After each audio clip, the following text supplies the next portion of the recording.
Do not let the devil make you feel like you're a weakling for calling on your Father in heaven. Do not let the devil make you feel like you're a weakling for calling on your Father in heaven.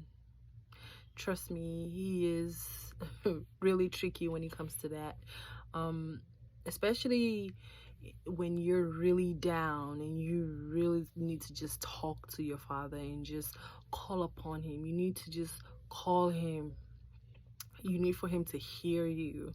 Times like that, the devil is usually trying to use like your Christianity and things of that nature to make you feel like, you're not doing the right thing. But let me tell you that whenever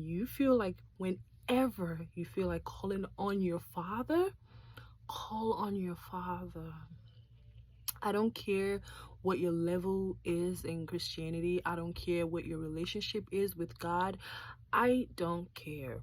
Whenever, especially when you're down, when you're feeling really down, you feel like calling on God, call on him. Shout to him. Call him.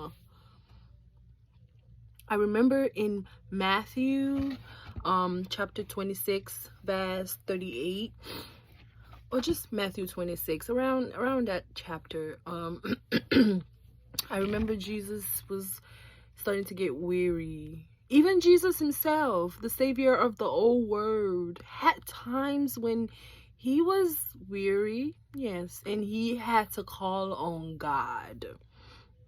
There was a part when before his crucifixion, when he was praying with his disciples and his disciples fell asleep.